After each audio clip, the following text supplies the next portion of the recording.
आप सभी का एक बार फिर से नए टॉपिक में पृष्ठ रसायन में कोलाइडी अवस्था, ये हमारी टॉपिक है। ये जो आपका है चैप्टर का नाम है पृष्ठ रसायन। इसमें हमने पढ़ लिया था उत्प्रेरण क्या होता है। पहला हमने बताया था 3 पार्ट में होता है, अधिशोषण, उत्प्रेरण और कोलाइडी अवस्था। 3 पार्ट में यह चैप्टर पूरा पार्ट है। तो इसमें क्या करना है, पहले हमने उत्प्रेरण को पढ़ाया है, अब हम कोलाइडी अवस्था को पढ़ाएंगे। इसके बाद अधिशोषण के बारे में बात होगी। आज हम जानते हैं कोलाइडी अवस्था क्या होती है। ठीक है, एक वैज्ञानिक थे थॉमस ग्राहम। उन्होंने 1861 में कुछ पदार्थों के विलयन को चर्मपत्र झिल्ली से छानना शुरू किया। छान करके यह प्रयोग किया और देखा कि कुछ पदार्थों का जो विलयन है वह जैविक झिल्ली से आसानी से छन जा रहा है, और कुछ ऐसे पदार्थ हैं जिनका विलयन जैविक झिल्ली से नहीं छन पा रहा या आसानी से नहीं छन पा रहा। तो उसको 2 कैटेगरी में, विलेय पदार्थ को 2 कैटेगरी में, यानी विलयन में उपस्थित जो विलेय पदार्थ होते हैं उसको 2 कैटेगरी में बांटा। पहला कैटेगरी था क्रिस्टलाभ और दूसरा था कोलाइड। ठीक है, तो हम पहले क्रिस्टलाभ को जान लेते हैं क्या होता है। क्रिस्टलाभ, जो क्रिस्टलाभ होता है यह ऐसा विलेय पदार्थ होता है जिसका विलयन किसी भी चर्मपत्र झिल्ली से आसानी से छन जाता है। चर्मपत्र झिल्ली का मतलब आप समझ लीजिए, जो अंगूर होता है उसका बाहरी जो खोल होता है हरा टाइप का हल्का हल्का, वह उसका एक तरह से झिल्ली के टाइप का काम करता है। या फिर अंडा होता है, उसका जो सफ़ेद वाला भाग ऊपर का जो कैल्शियम कार्बोनेट का होता है कड़ा वाला, उसको हटाएंगे तो नीचे एक झिल्ली टाइप का पतला सा लेयर आपको दिखाई देगा, उसको बोलते हैं जैविक झिल्ली। ठीक है, ऐसे ही बहुत से जीवों की जो पतली परत होती है उसकी झिल्ली जो होती है उसी को हम बोलते हैं जैविक झिल्ली। तो जो थॉमस ग्राहम थे उन्होंने क्या किया कि विलेय पदार्थ को प्रैक्टिकल करके देखे कि इसका विलयन जो है वह छन रहा है कि नहीं छन रहा है। इसी आधार पर 2 विलेय पदार्थों को 2 वर्गों में बांटा, क्रिस्टलाभ और कोलाइड। क्रिस्टलाभ इसी का उन्होंने मतलब कि क्रिस्टलाभ किसे कहेंगे, ऐसा विलेय पदार्थ जिसका विलयन किसी चर्मपत्र झिल्ली से आसानी से छन जाता है, उसे हम बोलते हैं क्रिस्टलाभ। ठीक है, जो क्रिस्टलाभ होते हैं उसके क्रिस्टल प्राप्त होते हैं। क्रिस्टल प्राप्त होने का मतलब विलयन बना, फिर उसका कोई ठोस कण मिल जाए, पदार्थ मिल जाए, अगर वाष्पित कर दे तो उसका क्रिस्टल हमें मिल जाए, उसे बोलते हैं क्रिस्टल प्राप्त। मतलब कि जो क्रिस्टलाभ होते हैं उनका क्रिस्टल प्राप्त होता है। ठीक है, और जैसे कि इसमें आ जाएगा आपका अम्ल हो गया, क्षार हो गया, लवण हो गया, ग्लूकोज हो गया, सुक्रोज हो गया, यूरिया हो गया, नमक हो गया, ये सब का जो विलयन होता है वो सब क्रिस्टलाभ के अंतर्गत आता है। ठीक है, तो ये हो गया क्रिस्टलाभ। दूसरा हमारा होता है कोलाइड। कोलाइड क्या होता है, ऐसा विलेय पदार्थ जिसका विलयन किसी चर्मपत्र झिल्ली से आसानी से न छन सके, उसे हम बोलते हैं कोलाइड। कोलाइड का क्रिस्टल प्राप्त नहीं होता। जैसे में जिलेटिन हो गया, एल्बुमिन हो गया, गूंद हो गया, ये सब कोलाइड में है। ठीक है, तो कोलाइड में का मतलब कि इनको अगर हम विलयन बना दें, इसका हमें अगर मान लो वाष्पित करें तो उस पदार्थ हमें नहीं मिलेगा, क्रिस्टल टाइप का चीज़ कुछ नहीं मिलेगा। यानी जो कोलाइड होते हैं उसके क्रिस्टल प्राप्त नहीं होते। तो इसमें बस इतना है कि क्रिस्टलाभ क्या होता है, कोलाइड का होता है। ठीक है, चलिए इसके बाद हमारा नेक्स्ट टॉपिक है विलयन के प्रकार, यानी कि कोलाइडी जो विलयन होते हैं वो कितने प्रकार के होते हैं। कोलाइडी विलयन कितने प्रकार के होते हैं, इसको समझने से पहले हम जान लेते हैं कोलाइडी विलयन क्या होता है। कोलाइडी विलयन, देखिए जिस प्रकार से विलयन को बांटते हैं विलेय और विलायक में, ठीक है, उसी तरह अगर कोलाइडी विलयन कर देते हैं तो यहाँ पर विलेय को हम बोलते हैं परिक्षिप्त प्रावस्था। परिक्षिप्त प्रावस्था, और इसको बोलते हैं परिक्षेपण माध्यम। क्षेपण माध्यम, ठीक है। अब इसी को हम बोलते हैं कोलाइडी विलयन। देखिए कोलाइडी विलयन वह होता है जिसमें किसी पदार्थ का छोटे कण, ठीक है, परिक्षिप्त प्रावस्था के रूप में एक अन्य माध्यम जिसे परिक्षेपण माध्यम कहते हैं उसमें बटे होते हैं, उसी को हम कोलाइडी विलयन कहते हैं। ठीक है, मतलब क्या हुआ कि कोलाइडी विलयन वह है जिसमें किसी पदार्थ के छोटे कण परिक्षिप्त प्रावस्था के रूप में किसी अन्य माध्यम, जैसे परिक्षेपण माध्यम कहते हैं, में बटे होते हैं, उसे हम बोलते हैं कोलाइडी विलयन। ठीक है। अब कोलाइडी विलयन के प्रकार 3 टाइप का होता है। एक होता है वास्तविक, एक होता है कोलाइडी,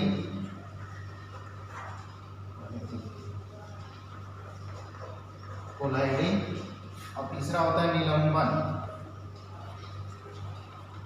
ये जो है ये विलेय के कणों के व्यास के आधार पर, मतलब कि जो इसमें विलेय होंगे, इसमें विलेय के कण का व्यास कुछ और होगा, इसमें विलेय के कण का व्यास कुछ और होगा, इसमें कुछ और होगा, उसके आधार पर कोलाइडी विलयन को 3 वर्गों में बांटा गया है। वास्तविक विलयन, कोलाइडी विलयन और निलंबन। हम बारी बारी से सबको समझ लेते हैं। यह वास्तविक जो विलयन होता है, इसमें विलेय और विलायक दोनों के कणों का व्यास समान कितना होता है, 10⁻⁻⁸ से 10⁻⁻7 सेंटीमीटर होता है। ठीक है। जो वास्तविक विलयन होता है, इसमें विलेय और विलायक दोनों के कणों का व्यास समान होता है। कितना होता है, 10⁻⁻60 से 10⁻⁻7 सेंटीमीटर होता है। अगर दोनों के कणों का व्यास समान हो गया तो क्या होगा, समांगी, यानी जो वास्तविक विलयन होता है वह समांगी विलयन होता है। फिर इसमें विलेय के कणों को हम नंगी आंखों से नहीं देख सकते, जैसे ग्लूकोज हो गया, चीनी हो गया, नमक हो गया, इसका जो विलयन है उसे हम बोलेंगे समांगी विलयन। ठीक है। इसके बाद हम बात कर लेते हैं कोलाइडी विलयन में। कोलाइडी विलयन में क्या होता है कि विलायक का कणों का व्यास तो इतना ही होता है, 10⁻⁸ से 10⁻⁷ सेंटीमीटर, पर विलेय के कणों का व्यास हो जाता है 10⁻⁷ से 10⁻5 सेंटीमीटर। ये किसके लिए हो रहा है, कोलाइडी विलयन हो रही है। ठीक है। इसके लिए बात हो गई। इसमें देखिए तीनों में विलायक के कणों का व्यास समान है, 10⁻⁸ से 10⁻7 सेंटीमीटर। ठीक है। पर विलेय के कणों का व्यास अलग होगा। वास्तविक में तो बराबर होगा, कोलाइडी में क्या होता है, थोड़ा बड़ा हो जाता है। बड़ा कितना हो जाता है, 10⁻⁷ से 10⁻5 सेंटीमीटर। ये क्या हो जाएगा, विषमांगी हो जाएगा। विलेय और विलायक कणों का व्यास अलग हो गया तो यह विषमांगी होगा। पर इसके भी कणों को, मतलब विलेय के कणों को हम नंगी आंखों से नहीं देख सकते। ठीक है। जैसे कि एल्बुमिन, जिलेटिन, स्टार्च, प्रोटीन, ये सब का जो विलयन होगा वो कोलाइडी विलयन के अंतर्गत आ जाएगा। फिर हमारा अगला है निलंबन। निलंबन में भी क्या होता है कि विलायक का कणों का व्यास समान होता है वास्तविक और कोलाइड की तरह, कोलाइडी विलयन की तरह। बस अंतर होता है कि इसमें जो विलेय के कणों का व्यास होता है वह 10⁻⁵ से 10⁻3 सेंटीमीटर होता है। ये किसका होता है, निलंबन में जो विलेय के कणों का व्यास होता है। यह भी विषमांगी प्रकृति का हो गया, क्योंकि भाई विलायक के कणों का व्यास कुछ और है और विलेय के कणों का व्यास कुछ और है, तो विषमांगी प्रकृति को है। पर इसके कणों को, मतलब विलेय के कणों को हम नंगी आंखों से देख सकते हैं, जैसे कि मिट्टी का पानी में तैरना। ठीक है। यानी मिट्टी और पानी का विलयन हो गया, और क्या बोलते हैं, बालू और पानी का मिश्रण हो गया। ये सब क्या हो गए, आपके आ जाएंगे निलंबन के अंतर्गत। ठीक है। चलिए, तो ये हमारा हो गया कि कोलाइडी कणों के व्यास, यानी विलेय के कणों के व्यास के आधार पर जो कोलाइडी विलय होते हैं 3 तरह के होते हैं, वास्तविक, कोलाइडी और निलंबन।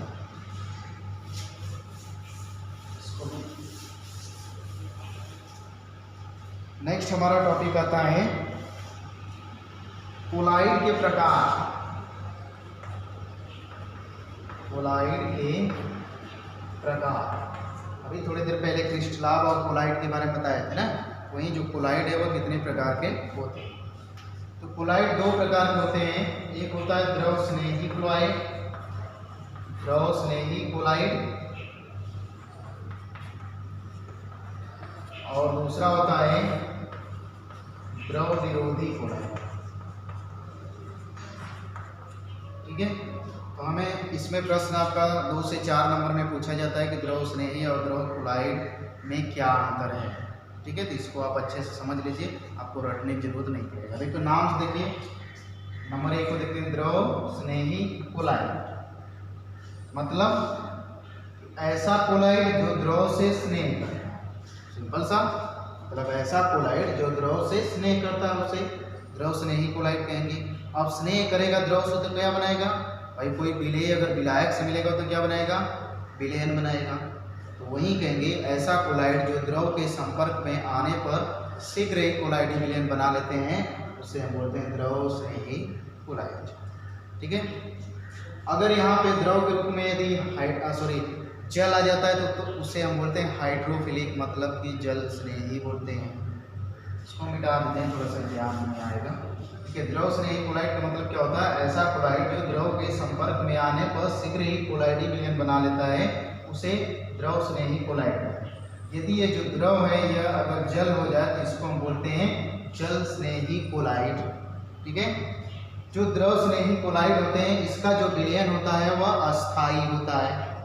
अर्थात कहने का मतलब क्या है कि अगर द्रव स्नेही कोलाइडी अगर विलयन है, अगर इसमें किसी विद्युत अपघट्य को मिला दें, विद्युत अपघट्य का मतलब जैसे सोडियम क्लोराइड हो जिसमें धन और ऋण आयन हो, ऐसा पदार्थ जिसमें धन और ऋण आयन में वो बढ़ जाता है, उसे हम बोलते हैं इलेक्ट्रोलाइट।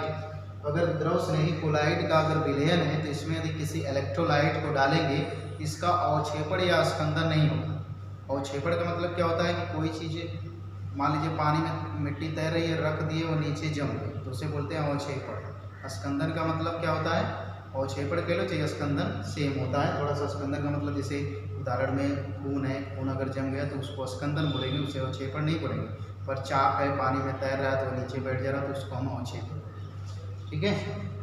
तो जो द्रव स्नेही कोलाइडी अगर विलयन होगा, इसमें किसी इलेक्ट्रोलाइट को आप मिलाएंगे तो उसका अवक्षेपण या स्कंदन नहीं होगा। अगर होगा भी तो थोड़ा सा हिला देंगे तो फिर से कोलाइडी विलयन को बना देगा। इस तरह से क्या हो गया, यह उत्क्रमणीय क्रिया को दर्शाता है। इस प्रकार का जो कोलाइडी विलयन होता है उसमें ब्राउनी गति, टिंडल प्रभाव की घटना नहीं पाई जाती। आगे चलेंगे तो बताएंगे कि ब्राउनी गति क्या होता है, टिंडल प्रभाव क्या होता है। ठीक है। इसमें जैसे आ जाएगा आपका प्रोटीन, स्टार्च, एल्बुमिन, जिलेटिन, ठीक है, ये सब आ जाएंगे द्रव स्नेही कोलाइड के अंतर्गत। ठीक है। अब हम चलते हैं, दूसरा हमारा टॉपिक है, थोड़ी देर पहले लिखे थे, द्रव विरोधी कोलाइड। द्रव विरोधी कोलाइड क्या होता है, सिंपल से भाई, विरोधी मतलब इससे विरोध नहीं करेगा, विरोध करेगा। जब विरोध करेगा तो शीघ्र ही कोलाइडी विलयन नहीं बनाएगा। ठीक है। कोई आपका विरोधी तो आप उसके साथ दोस्त तो बना नहीं सकते, या आपका वह दोस्त तो जल्दी बनेगा नहीं, बन भी सकता है पर जल्दी नहीं बनेगा। तो उसी तरह से द्रव विरोधी जो कोलाइड होते हैं वह द्रव के संपर्क में आने पर शीघ्र ही कोलाइडी विलयन नहीं बनाते। ठीक है। और इसका जो विलयन होता है अस्थायी होता है। ऐसा नहीं कि अस्थायी मतलब कि जैसे आप किसी विरोधी से आपने दोस्ती कर लिया तो वह अस्थायी नहीं रहा, कभी भी झगड़ा होकर के अलग हो सकते हैं, वैसे ही है। द्रव विरोधी जो कोलाइड होता है वो क्या होते हैं, वो द्रव के संपर्क में आते हैं तो शीघ्र कोलाइडी विलयन नहीं बनाते। अगर बना भी लिए तो इसमें किसी इलेक्ट्रोलाइट को मिला देंगे तो इसका अवक्षेपण और स्कंदन हो जाएगा। ठीक है। और अवक्षेपण और स्कंदन हो जाएगा तो उसको फिर से हिलाएंगे तो समाप्त नहीं होगा। ठीक है। इस प्रकार के जो कोलाइडी विलयन होंगे उसमें ब्राउनी गति, टिंडल प्रभाव की घटना पाई जाएगी। ठीक है। जैसे धातु सल्फाइड हो गया, धातु हाइड्रोक्साइड हो गया, धातु हाइलाइड हो गया, ये सब क्या होंगे, जिसमें धातु के ऑक्साइड, सल्फाइड, हाइड्रोक्साइड होंगे, उसका जो विलयन होगा वह सब आएंगे द्रव विरोधी कोलाइड। ठीक है। चलिए तो देख लेते हैं थोड़ा कितना लंबा ये हुआ, ज़्यादा लंबा क्लास नहीं लेना है ना। चलिए तो हम इसी को समाप्त करते हैं, ज़्यादा लंबा क्लास हो जाएगा। तो हमारे क्लास में आप सभी का बने रहना, तो बने रहने के लिए आप सभी का एक बार फिर से धन्यवाद। अगले क्लास में मिलेंगे तो हम जानेंगे कोलाइडी विलयन को कैसे बनाएंगे और उनकी क्या क्या विधियाँ हैं। तब तक के लिए धन्यवाद।